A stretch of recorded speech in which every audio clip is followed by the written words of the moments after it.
नमस्कार दोस्तों, ocean network में आपका स्वागत है। मैं हूं ओमकार चौधरी। मित्रों, आजकल आप देख रहे होंगे कि बॉलीवुड बॉयकॉट की मुहिम सिर चढ़ कर के बोल रही है और सिरे से कई फिल्में धड़ाधड़ पिटी हैं। हम चाहे जून में सम्राट पृथ्वीराज की बात करें, उसके बाद लाल सिंह चड्ढा की बात करें, उसके बाद रक्षाबंधन, फिर लाइगर, फिर दोबारा और अभी जो रिलीज हुई है मल्टी स्टारर फिल्म जो करण जौहर के धर्मा प्रोडक्शन के बैनर के नीचे बनी है। ये फिल्म भी वो भले ही दावा करें कि सुपर हिट है, ब्लॉकबस्टर है। एक तरफ वो कह रहे हैं कि 410 करोड़ में बनी है, दूसरी तरफ वर्ल्ड वाइड उसकी कमाई ही अभी तक 250 करोड़ हुई है, यानी अभी भी वो 150 करोड़ से ज़्यादा के घाटे में है। तो कहाँ की ब्लॉकबस्टर और कहाँ की सुपर हिट। और दूसरी तरफ जो बाइकआउट का आह्वान कर रहे हैं उनको ये लोग गाली गलौज भी करने लगे हैं, उनको बाइकआउट गैंग कहने लगे हैं। भाऊ मेरे साथ चूंकि जुड़े हुए हैं, तो आज छोटी सी चर्चा हम इस पर जरूर करेंगे भाऊ के साथ। भाऊ, आपने तो पूरा जमाना देखा है, बॉलीवुड देखा है, बल्कि मैं कहूंगा कि आप उस दौर से बॉलीवुड के का जो ग्रोइंग है उसको देख रहे हैं। शुरू में अगर हम देखें तो धार्मिक फिल्में बनती थी और खास तौर से जो हिंदुओं की आस्थाओं के प्रतीक रहे हैं, देवी देवता रहे हैं, उन पर बहुत सारी फिल्में शुरू में बनती थी। बाद के वर्षों में हमने देखा कि वो तो सब धीरे धीरे धीरे धीरे साइड हो गई और कुछ दूसरे तरीके की, दूसरी आइडियोलॉजी, दूसरे मैथोलॉजी की फिल्में बननी शुरू हुई। ये बदलाव क्यों हुआ था? कुछ आप इस पर प्रकाश डालेंगे? और आज के जो हालात बने हैं इन पर तो हम आगे चर्चा कर लेंगे, लेकिन ये बदलाव क्यों हुआ फिल्म इंडस्ट्री में? क्योंकि मुझे पता है कि हिंदू देवी देवताओं और जो हमारे आप मिथ भी कह सकते हैं, हमारी हिस्ट्री भी कह सकते हैं, उन पर जितनी फिल्में बनी थी वो भी खूब पसंद की जाती थी। ये चेंज क्यों हुआ? तो मैं धार्मिक मामले पर नहीं जाऊंगा, उसकी जरूरत भी नहीं है। मेरा ख्याल है फाल्के जिनको यानी जनक माना जाता है, फिल्म इंडस्ट्री का जनक माना जाता है, दादा साहेब फाल्के। उन्होंने पहली फिल्म बनाई थी, उसका नाम अयोध्या राजा जी जी। ये था। लेकिन बहुत बार मैंने हमारे बचपन में भी बहुत सारी फिल्मी कहानियां माइथोलॉजी पर होते हैं, लेकिन वहां मैं जाना नहीं चाहता, उसकी जरूरत भी नहीं है, क्योंकि ये एजेंडा नहीं है। एजेंडा जो आजकल दिखाया जा रहा है वो हिंदू कल्चर, हिंदू धर्म, हमारे इंडिया की जो धरोहर है जी जी। उसको शर्मनाक बनाने का एक एजेंडा चल रहा है फिल्मों में। फिल्मों में हो, हम स्टोरी में हो, हम ड्रामा नाटक में देखेंगे तो ये जानबूझ पर एक एजेंडा बन गया है कि भारत नाम की जो एक कंसेप्ट है, नेहरू की शब्दों में बोले तो आइडिया ऑफ इंडिया जो है, वो यहाँ की संस्कृति है। अगर ये संस्कृति खत्म हो गई तो ये देश कोलैप्स होने में, ढल जाने में देर नहीं लगेगी। तो इसलिए अटैक सब हो रहे हैं, तो हम देखेंगे कि राष्ट्रवाद पर हो रहे। अरे राष्ट्रवाद राष्ट्रवाद क्या लगा रखा है आपने? हम भी राष्ट्रवादी है, उसमें बोलने की और जोर शोर से बोलने की क्या जरूरत है, ये बताया जाता है। अगर ये है तो हम मुस्लिम हैं, ये अभिमान से बोलने की भी क्या जरूरत है? ये नहीं बोलेंगे, वो उसके बचाव में जाएंगे। तो आपको एक एजेंडा दिखा, मैं एजेंडा दिखा देता हूँ। एजेंडा जी। माइथोलॉजी पर की फिल्में जाकर, ये ऐसी फिल्में जो देश के खिलाफ, देश हित के खिलाफ, टेररिज्म का क्या बोलते हैं उसको, उदात्तीकरण करने वाली फिल्में, ये जो महिमा ट्रेंड मंडन है वो करना। कैसे बदला है। आप देखिए, जब उस वक्त की फिल्में आती थी, यानी हम 50 60 70 की दशक की फिल्में देखेंगे तो वो राष्ट्र के निर्माण को प्रोत्साहन देने वाली थी। नया दौर था, नया दौर फिल्म थी, हम हिंदुस्तानी। इसमें कहा माइथोलॉजी थी? नई माइथोलॉजी थी, बढ़िया चली है फिल्में। मदर इंडिया, क्या थी? 2 बीघा जमीन क्या थी? ये भी पॉलिटिकली मोटिवेटेड हम बोल सकते हैं, क्योंकि जी, जी। हमारा देश खड़ा करना है। और छोटी-छोटी बातें, वहाँ के इस देश का यारो क्या कहना, ये देश है दुनिया का गहना, ये दिलीप कुमार के मुंह में था ना गाना। बिल्कुल, गाने बिल्कुल। वाला मोहम्मद रफी था ना। सही। तो राष्ट्रवाद से जुड़ी राष्ट्र, हम क्या बोलते हैं, नेशन बिल्डिंग, ये कंसेप्ट ही, ये एजेंडा था। वहां से नेशन डिस्ट्रॉइंग एजेंडा कहां से बन गया? हमारी धरोहर क्या है? इस धरोहर पर, उस नींव पर हम ये देश खड़ा कर सकते।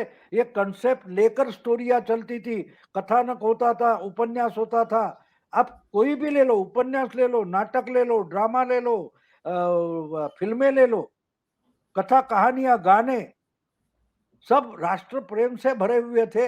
ये सब आपको पिछले 20-25 साल में आते हुए दिखाई देगा, जहां से टेररिज्म का उदय हो गया, जहां से सेक्युलरिज्म ये कला का एजेंडा बन गया। आप समझ लो ये बिल्कुल, बिल्कुल। कि ये कैसे आ गया। आप इस ये आरएसएस से संबंधित है, यदि ये बुद्धिजीवी है या नहीं, ये क्या बोलते हैं इसको, रिसर्चर है कि नहीं, इससे मतलब नहीं। इसका कभी ना कभी आरएसएस से संबंध था, तो इसको यहाँ क्यों बैठा लिया? फिल्म इंस्टीट्यूट का क्या बोलते हैं डायरेक्टर इसको क्यों बनाया? जो एंटी आरएसएस है, ऐसे लोग बैठा दो। ये जब से एजेंडा बन गया, वहां से ये हो गया, और आहिस्ते आहिस्ते ये सब इकोसिस्टम बन गई। मैं नहीं मानता कि कोई आमिर खान हो या कोई रणबीर सिंह वगैरह जो अभिनेता होते हैं, शाहरुख खान, ये सब इस आइडियोलॉजी से बंधे नहीं है, लेकिन वो उस जंजाल में फंसे हुए हैं। अब इसके लिए उनको क्या बोलते हैं, फाइनेंस दिया जाता है, ये किया जाता है, ये करो वो करो, देश के खिलाफ बातें करते रहो। तो इस ढंग से उनको उसमें लपेटा गया है। तो इसके लिए उठाव होना जरूरी था, और बायकॉट गैंग जिसको बोलते हैं, उन्होंने वो करके दिखाया। अब देखिए, जो 50 पिछले 30 साल से दबाया हुआ कश्मीर का मामला था, बिल्कुल। पंडितों की सच्चाई थी, वो अगर वहां से शुरू हो गया, मैं मानता हूं। बायकॉट जो है वो आज हम देख रहे हैं। वैसे तो बायकॉट पद्मावत के बारे में भी हुआ था, लेकिन सक्सेसफुल नहीं हुआ था। सही। सक्सेस कश्मीर फाइल से शुरू हो गया कि हम चला सकते हैं, हम गिरा सकते हैं। ये ताकत, जो हिम्मत लोगों में आ गई, कॉमन मैन में, जिसको बायकॉट गैंग बोला जाता है, वो बायकॉट गैंग नहीं है। वो खुद को राष्ट्रवादी मानने वाली आम जनता है, जिनका कोई लीडर नहीं है। देखिए, इनमें कोई पॉलिटिकल लीडर आप नहीं दिखा सकते कि भाई हाँ, ये मामला है मोदी लीड कर रहे हैं, वो मामला है राहुल गांधी लीड कर रहे हैं, या इस पार्टी का। बायकॉट गैंग किसी भी पार्टी की नहीं है, लेकिन अब उनमें एक कॉन्फिडेंस आ गया, क्योंकि हमने द कश्मीर फाइल्स चला कर दिखाई है। बिल्कुल सही कह तो रहे हैं। जब चला कर दिखा सकते हैं, तो हमारी ताकत गिराने में भी हो सकती है। ये समझना जरूरी है। और ये जो कुछ क्या बोलते हैं उसको, सेक्युलर हो या ऐसे लिबरल हो, ये जो बायकॉट गैंग को गालियां दे रहे हैं, उनको अगर लड़ना है तो वो समझ ले कि एक बायकॉट गैंग है क्या। उनका कोई लीडर नहीं है। ओसामा बिन लादेन मारा गया, जवाहिरी मारा गया, लेकिन वो जो उन्होंने पैदा किया है, वो लीडर लेस है। उसको अमेरिका या रशिया या चाइना भी नहीं रोक सकता। तो ये बायकॉट गैंग करके जिसकी अवहेलना कर रहे हैं ना, उनको भी ये रोक नहीं पाएंगे, क्योंकि वो कानूनी दायरे में बैठने वाली बात है नहीं। जैसे वो भाऊ इस्लाम आप से प्रेरित है, वो इस्लाम से प्रेरित है, लेकिन ये भारत नाम की आइडिया से, प्रेरणा से प्रेरित है। उनको कानून नहीं रोक सकेगा, कोई प्रशासन तंत्र नहीं रोक सकेगा। इनको अपना एजेंडा बदलना पड़ेगा या छोड़ना पड़ेगा, क्योंकि ये जो बायकॉट मूवमेंट है, वो लीडर लेस है। भाऊ एक दौर था जब नौशाद का संगीत था, शकील बदायूनी के गीत थे, मोहम्मद रफ़ी की आवाज़ थी और भजन था, मन तड़पत हरि दर्शन को आज। और वो कितना पसंद किया गया। आज ऐसे गीत क्यों नहीं बनते? नंबर 2, अगर 3 मुस्लिम बनकर के मन तड़पत हरि दर्शन को आज ये क्लासिक एक सॉन्ग का निर्माण कर सकते हैं, तो ये चीज़ें आज क्यों नहीं हो रही हैं? क्या इसलिए कि डर्टी जो कहना चाहिए मनी वो लगनी शुरू हुई थी फ़िल्म इंडस्ट्री में और उसके बाद से एजेंडा ही चेंज हो गया फ़िल्म निर्माण करने वालों का। यानी उनको इशारा किया गया कहीं न कहीं से, कराची से या कहीं से भी किया गया कि आप डिस्ट्रॉय करिए हिंदू संस्कृति को, हिंदू जो भारत की मूल संस्कृति है उसको, जो इनके आराध्य देव हैं, उनको अ, सम्मान देने वाले या महिमा मंडित करने वाले जो भी सॉन्ग हैं, कहानियाँ हैं, कैरेक्टर हैं, उनको डिस्ट्रॉय करिए। एक ये आपको पूरा एजेंडा लगता है? बिल्कुल है। देखिए, हम अगर पिछले 400-500 साल का, 700 साल का इतिहास हमारा देखें, तो बाहर से जो आए आक्रामक थे वगैरह ठीक है, आक्रामक थे मानते हैं, लेकिन हमारा नुकसान अंदर वालों ने किया है। अंदर वालों ने उनका साथ दिया, इसलिए हमारा नुकसान होता गया, हम गुलामी की तरफ बढ़ते गए। तो कराची से क्या हुआ वगैरह मैं ज़्यादा इम्पोर्टेंस नहीं देता। मेरी बात ये है कि हमको अंदर के लोग हटा उनको रोकना पॉसिबल नहीं हुआ, उसकी कीमत हम चुका रहे। तो आज भी जब यहाँ के कानून, यहाँ की सत्ता, यहाँ का प्रशासन ये अंदर बैठे जो स्लीपर सेल है उनको नहीं रोक पाए, तो ये बायकॉट गैंग जिसको बोला जा रहा है वो अपने आप से उभर कर आ रही है, सेल्फ डिफेंस में उभर कर आ रही है। और वो किसी भी सोसाइटी में ऐसा ही होता है, जो उनका सर्वाइवल, आप देखिए, आप कितने भी आलसी हो, कितने भी बेकार बैठे हो, कुछ भी हो, लेकिन जब आपको लगता है कि आपका अस्तित्व धोखे में है, तो आपकी पूरी ताकत लगाकर आप उसका प्रतिकार करते हो। वो कहां से आया आपको पता नहीं लगता। आप भी चौंक जाते हैं कि अरे मैंने ये चमत्कार कैसे किया, मैं तो इतना लड़ने वाला हूं नहीं, मैं तो दो दो हाथ करने वाला नहीं हो, लेकिन अचानक मेरे मुझ में इतनी ताकत कहाँ से आ गई, हिम्मत कहाँ से आ गई। तो वो अपने आप आ जाते हैं, उसको सर्वाइवल इंस्टिंक्ट बोलते हैं। तो ये जिसका मजाक उड़ाया जा रहा है या मीडिया में चर्चा चल रही है, बाइकॉट बाइकॉट बाइकॉट गैंग या जो कुछ है, वो बाइकॉट गैंग वो सर्वाइवल इंस्टिंक्ट है। मुझे अपने आप को बचाना है, और मुझे अपने को बचाना है का मतलब, मैं जो हिंदू हूँ, मैं जो भारतीय हूँ, मैं ही भारत हूँ, मैं ही हिंदुत्व हूँ और मुझे बचाना है खुद को। ये जो सर्वाइवल इंस्टिंक्ट है वो उभर कर आ रही है। ये समझना बहुत जरूरी है। ये टेक्निकली, पॉलिटिकल या सोशल लैंग्वेज में हम उसका क्या बोलते खुलकर नहीं बोल सकते, समझा नहीं सकते। ये समझना जरूरी है, ये अंदर से आया हुआ है। और जितनी आप जबरदस्ती करोगे, एक पेड़ की शाखाएं आप तोड़ोगे तो उसको और फुटारे फुट धुमारे निकल कर आते हैं, और शाखाएं छोटी छोटी नई कहां से निकल कर आती है और फिर से वृक्ष बन जाता है। तो ये प्रक्रिया शुरू हो गई है। और इसका वर्णन कई यूरोपीय या अमेरिकन या रशियन थियोरेटिशियन ने या कोई बुद्धिजीवी ने किताब करके नहीं लिखा है, तो यहाँ के संपादक वगैरह उसको कैसे समझ पाएंगे। ये सब किसी का झूठा फेंका हुआ पढ़कर बुद्धिजीवी हो गए। इनके पास देसी देसी बुद्धि है ही नहीं, तो ये इसका एनालिसिस नहीं कर सकते। भाऊ मैं तो तो इसलिए देखता बात हूँ। ये है ओमकार जी, कि जी। बाहर से कोई कर रहा है ये मैं नहीं मानता, अंदर से कौन उसको साथ दे रहा है। और उसको अगर हमारा प्रशासन, गवर्नमेंट रोक नहीं पा रही है, कानून से रोक नहीं पा रही है, ऐसी फिल्में तो यहाँ रोकनी जानी चाहिए थी। अगर कानून नहीं रोक रहा है, जुडिशरी नहीं रोक रही है, तो लोगों में अपनी इनर शक्ति जाग गई है, अंदरूनी शक्ति जाग गई है और बोले ठीक है हम करेंगे। और उससे ये बायकॉट, बायकॉट, बायकॉट फैल गया है और जिससे ये फ़िल्में पीटी जा रही है। भाऊ अगर हाल की बात करें तो अभी जो पीके आई थी उसमें आमिर खान ने कई सीन इतने आपत्तिजनक फिल्माए थे। उस समय तो मामूली सा विरोध हुआ था, लेकिन इधर चूंकि जागृति बढ़ गई है इसलिए अब लोग उन चीजों को सामने लेकर के आ रहे हैं कि एक भगवान शंकर का, महादेव का रोल कर रहा है कोई किसी नाटक में, और उसके पीछे पीके का कैरेक्टर दौड़ रहा है, वो कैरेक्टर आगे आगे भाग रहा है। यानी जो शंकर भगवान महादेव बने हुए हैं उस कैरेक्टर को आगे आगे भागते हुए दिखाया गया है। बाथरूम में उसके साथ ये अजीब हरकत कर रहे हैं।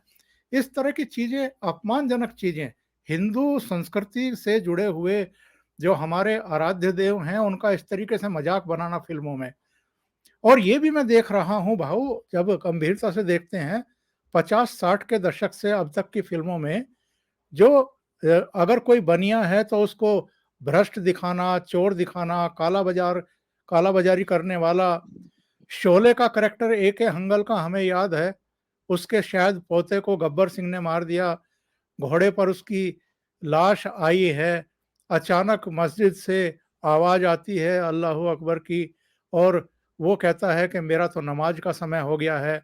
पठान के करैक्टर को ईमानदार दिखाना, हिंदू के करैक्टर को बेईमान दिखाना या विश्वासघाती दिखाना, ये सब क्या पिछले कम से कम 50, 60, 70 सालों से लगातार निरंतरता में चल रहा है? नहीं, मैं शोले-बिले तक नहीं जाऊँगा क्योंकि ठीक है, एक आध बार ऐसा दिखाया जाता है, लेकिन बहुत सारे हमने देखा है कि स्मगलर रॉबर्ट दिखाए गए या एक आधा कोई मुस्लिम भी स्मगलर या गैंगस्टर दिखाया गया है। ये सब मामला मुझे 30-35 साल का ज़्यादा लगता है। वरना ठीक है, साहूकार थे, तो साहूकार ये भी हो सकते थे, वो भी हो सकते थे, लेकिन जानबूझकर नहीं हो रहा था। अभी ये जो चल रहा है, ये जानबूझकर चल रहा है और एक बात होती है, देखो आपका अभिमान, स्वाभिमान जो होता है, उस उसका जो प्रतीक होता है, उस पर हमला होता है। देखो आप देखे हो, तो गालियाँ हमेशा माँ पर होती है, बाप पर नहीं होती। क्योंकि हर बच्चे के लिए अपनी माँ सबसे ज़्यादा पवित्र होती है। तो गाली हमेशा माँ के संदर्भ में होती है, बाप के संदर्भ में नहीं होती। तो ये बात हमको समझनी चाहिए और ये जो एजेंडा है, मैं मानता हूँ कि साधारण 85 के बाद ये आहिस्ता-आहिस्ता आ गया, जहाँ से अयोध्या वगैरह मामला बाद में आ गया, लेकिन वहाँ से शुरू हो गया, वहाँ से शुरू हो गया। लेकिन 700। ये हमको यहाँ से उठाना पड़ेगा कि हमारे अंदर के लोग उसके साथ गए हैं। और एक बात बता दूँ, ये आप जी। और एक बात देखिए, जब तक सोवियत यूनियन था, उसके बाद अचानक ये सब कम्युनिस्ट जो थे, वो अचानक रातों-रात लिबरल हो गए। सोवियत यूनियन गिर गया, उसके बाद ये लोग लिबरल हो गए। ये क्या बोलते हैं, ह्यूमन राइट वाले बन गए और वहां से ये सब शुरू हो गया। तब तक ये आपको नहीं दिखाई देगा इतनी जोर शोर से होते हुए। अब उसको ही बुद्धिजीवी मानने की कोशिश हो गई, यानी आप एंटी हिंदू हो तो ही आप बुद्धिजीवी हो। तो मुझे मुझे भी ऐसे बहुत सारे अनुभव आए, तो आपको खड़ा होकर बोलना पड़ेगा, अरे क्या बात कर रहे हो। तो हम रोकते टोकते नहीं थे, तो रास्ते पर का आम आदमी अब खड़ा हो गया, जिसको आप बैकवर्ड गैंग बोलो या अलग अलग तरीके से ये अब प्रकट होने लगा है। ये हम फिल्मों में आज देख रहे हैं, लेकिन बारीक छोटे छोटे, गुजरात में दंगा हुआ, उसका मतलब क्या था? गुजरात में क्यों दंगा हुआ? अगर 8-7% मुस्लिम होकर भी 80-90% हिंदू होकर भी मुस्लिम दंगा करने तक जा सकते हैं, ट्रेन रोक कर उसका पूरा डिब्बा जला सकते हैं। तो उसकी जो रिएक्शन थी, वो तो ये ढंग से हम पेश ही नहीं करते, हम दंगा बोलते, दंगा। अब लीगल टर्म्स में आप देखो, दंगा जो राइट जिसको बोलते हैं, राइट्स की कानून की व्याख्या देखिए आप। जी। अगर एक साइड मार ही खा रही है और दूसरी साइड मार ही रही है तो उसको राइट नहीं बोलते। राइट का मतलब क्या होता है? दोनों तरफ से पूरी तरीके से ताकत लगाकर हिंसा होती है, इसको राइट बोलता है कानून में। लेकिन ये बातें सब इसलिए मैंने बोला ना आपको कि ये साधारण 85-90 के बाद सब फैलते गया और उसको इसके लिए पहले तैयारी भी हुई थी मीडिया में, संपादक, यूनिवर्सिटी में प्रोफेसर सब उस ढंग के लोग लाकर बिठाए गए थे।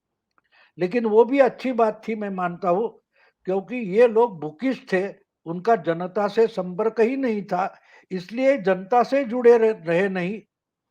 लोग जिन्होंने ये सब प्लान बनकर किसी परदेशी लोगों ने किया होगा, तो भी इनको लगता था कि ये ओपिनियन मेकर है, लेकिन 125 करोड़ देशों में 5-25 लोग ओपिनियन मेकर नहीं होते। तो ये जो रिएक्शन आ रही है, मैं इसको सर्वाइवल इंस्टिंक्ट बोलता हूँ। भाऊ, बहुत-बहुत धन्यवाद आपका जुड़ने के लिए और इतने महत्वपूर्ण मुद्दों पर चर्चा करने के लिए। थैंक यू सो मच भाऊ। नमस्कार। नमस्कार।